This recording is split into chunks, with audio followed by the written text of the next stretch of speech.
about it. Think how far you've come just in those 14 weeks and what you know now that you didn't know before and how you can use tools and just the knowledge you have. Here we go. One, two, three, Friday!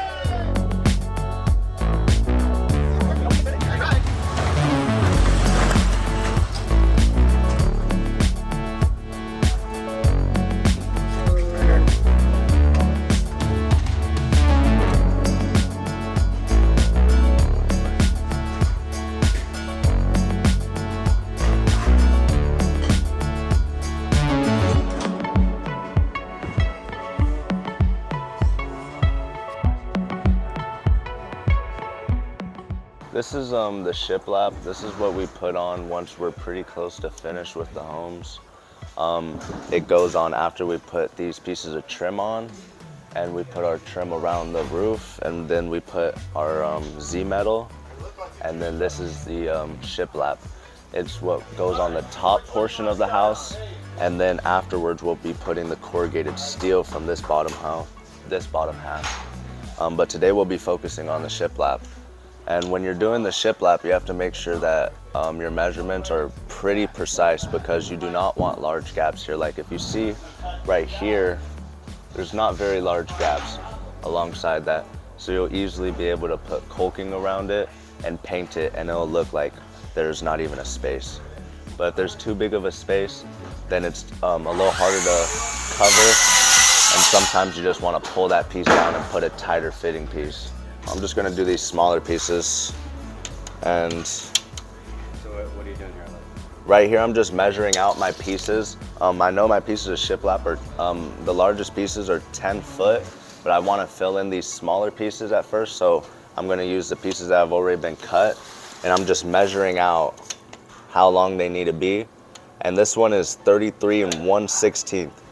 But I want to cut it a 16th short, because you don't want it to be too tight of a fit, because if it is, then eventually all wood, it expands and contrasts, and it might eventually start to bulge on the sides and start to like bulge outwards, and you'll start to get like bumps in your shiplap. So you want there to be a little bit of space, but only a 16th to an 1/8 at most.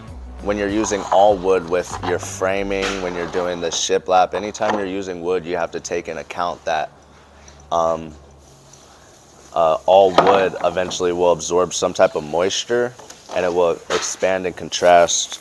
So you want to leave some type of space for that. Not a lot, but a little bit. So I'll mark it right there at 33. Nice thing about these blades is you only have to make a little mark. You don't have to do the whole line. It'll just do it for you. Using this, you want to put some glasses on, because it can throw little pieces of wood, and you do not want that in your eye. That's all. So then when you're lining this up, I know this is the piece of wood that I want right here. I want to double check. This is my 33 inches. Or no, this is my 33 inches from here. So when I'm cutting this, I want to make sure my cut is on this side. I don't want to cut on this side, because then my piece will be too short. Some people mess that up at first. I was messing that up at first when I was first learning, and a lot of my pieces were coming back just a little too short because of where I was cutting. And as you can see, the blade actually makes a line right where it's going to come down. So then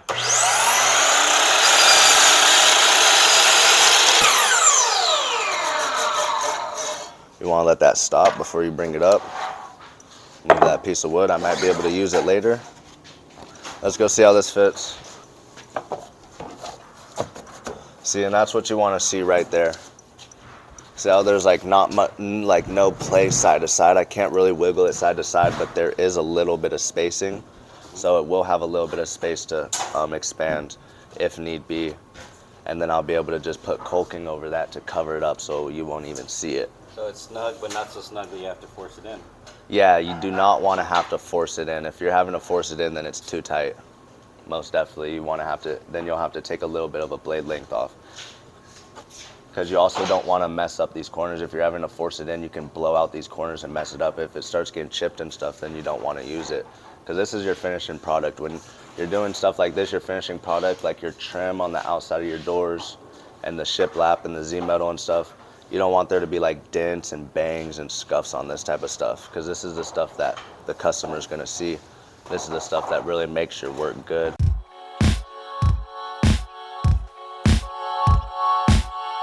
Yeah, this is what we need right here. So we need a piece for like right here.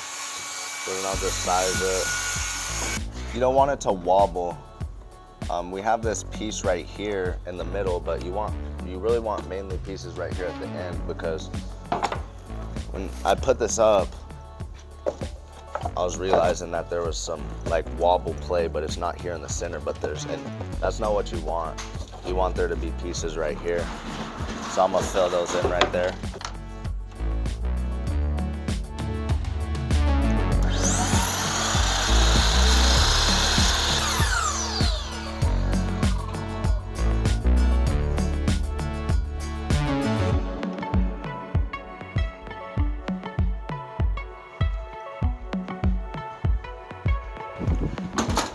That nail gun was acting weird. I don't know what was up with it. Wasn't shooting. I was trying to put those little pieces to hold in my shiplap, and it wasn't shooting.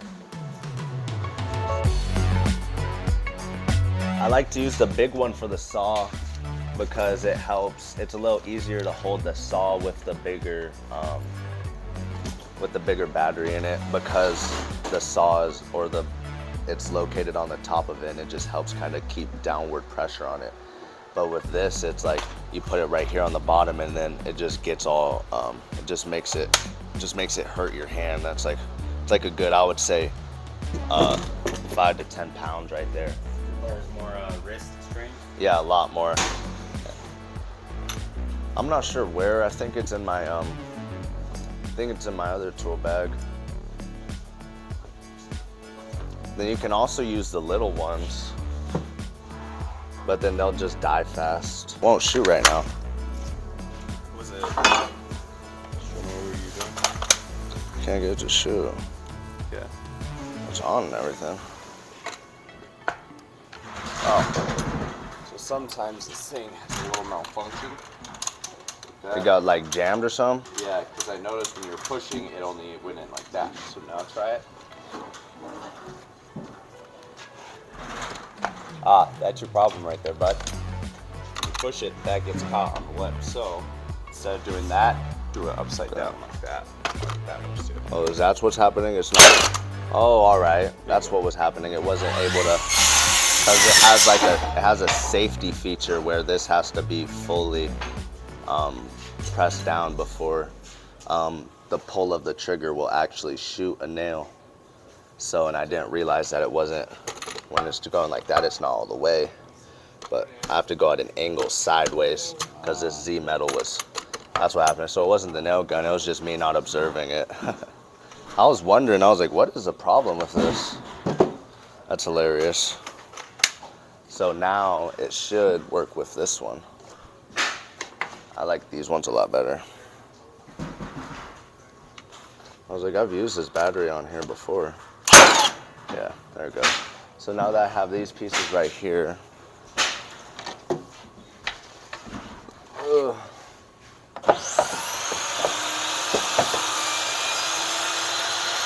now one thing you want to do when you're doing this is you want to keep a level on you. You want to keep your little small torpedo level on you when you're doing these small pieces, and when you're doing larger pieces, you want to keep, we have 4-foot levels. And that's because sometimes the Z-metal is not always put on 100% straight. So you see how this is right here? It's just slightly off. And if I were to go all the way up like this, it would make it to where at the top, it would just keep building, building, building. The farther you go up with a small, with it being off level like that, it will just keep growing. So your base panel being off will affect the rest of them going up right now? Yes, sir, most definitely. You have to make sure it's nice and sound at the foundation, nice and level. That's how it is in all the building. You want to make sure that your starting point is nice and level, and it will help you so much when you're going up. It sounds like one of those cases where if you get it right, if you take the time to get it right at the very beginning, everything else will fall into place nicely. Yes, most definitely. We want to take the time at first to make sure it's nice and right. Then when you're nailing in this shiplap, you want to make sure you're nailing in at this like top inch portion. You don't want to be too high, but you want to be like within like right here, because the next piece will cover it up. Say that one more time. When you're nailing, you want to nail within like this first inch right here. You don't want to nail too close to the lip right here because it'll just break it, but you want to nail like right there, because so the next piece, because it comes down an inch, it'll cover it. And then right there, and then yeah, always make sure you're hitting where the studs are. I was gonna say,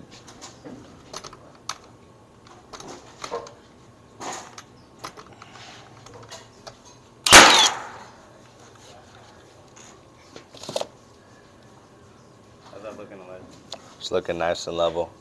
So then when we put our next piece on, it'll sit on here nice, and then it'll go all the way up nice and level. Put caulking right there, and you won't even be able to really notice because it'll be level all the way up from this point. Okay. We got a lot of wood to work from. Yeah, we'll try to use the smallest piece we can use. Oh, yeah. What about this piece? This, you don't want that on your finished product.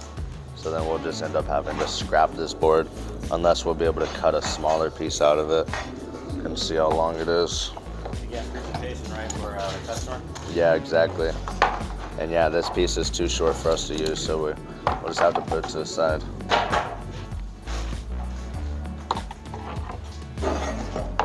That other piece of wood, it was long enough, but it was only long enough to make one piece with. With this piece, we'll be able to make two pieces. We'll be able to make two pieces with the same cut. If we cut that one, then we might not be able to use that little piece that's left over for another piece. So we can maybe try to save that and fit that in another area, and then put this right here where we could use two. Because later on, you might not always be working with someone else's materials, especially when you start working with your own materials. You'll definitely be thinking about efficiency because stuff is not free.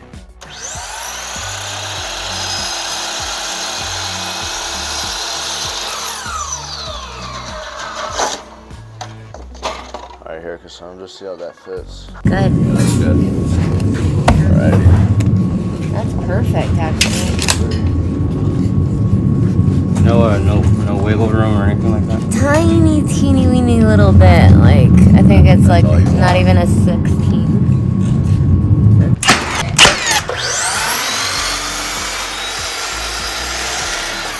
I've never done anything like this before, but I've always wanted to be, yeah, like any type of like construction work. I'm only 19. I've always just done school. But my plan is to get some land and build a house, and it'll be a lot more obtainable knowing the knowledge I know now. It's most definitely gonna happen. Right here, I know that there's a stud right here. There's always gonna be a stud right there at the end, and then you have a you're gonna have a king stud right here, right next to your door. So I know that there's a stud there. So the studs are gonna be those lines right here that you just marked? Yeah, you want, those are the lines, because when you're shooting in the shiplap, you want to make sure it's shooting into studs, because you don't want it to just be shooting into the plywood, because the plywood's only a 1/2 inch thick, and that won't be a lot of strength for it to hold, especially when over a long period of time that 1/2 inch won't be enough. But when you're shooting it into the studs, it gives it a lot more strength. So you want to make sure that you're marking out those studs when you're doing this.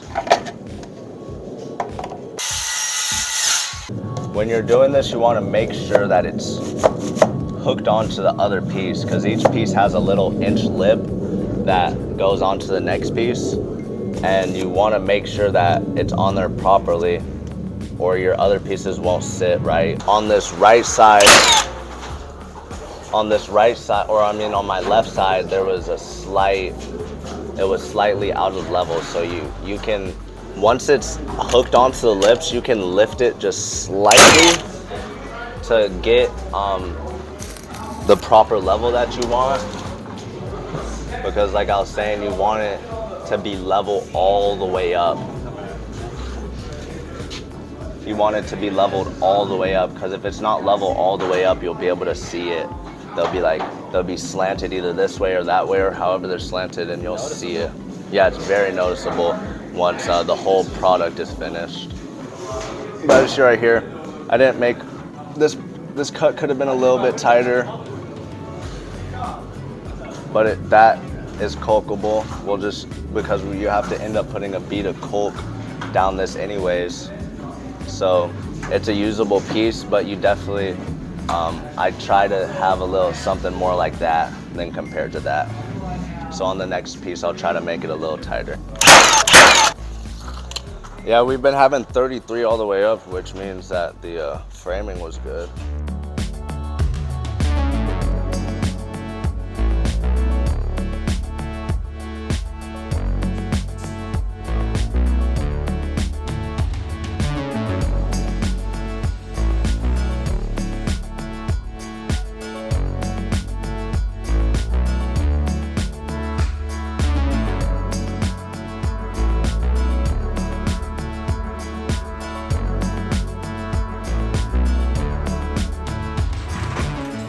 And now I want 33. I want 33 and a 16th.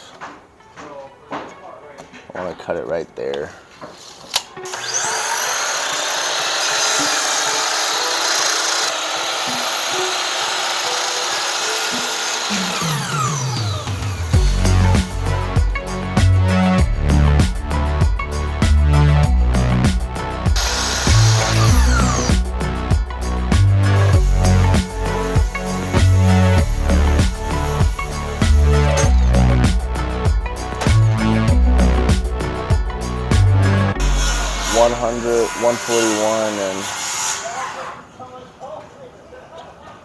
$141 and 11/16. Right now we're cutting our next pieces. We finished up right there, and we're gonna have to start making custom cuts all the way up. So then now we want to start doing these pieces. So, is it a nice fit over there? Is it too long? A little too long? All right, we'll just have to take a blade length off. How long? Yeah, or like half a blade. Alrighty. Yeah, so I'll just have to take a little bit off. Alrighty.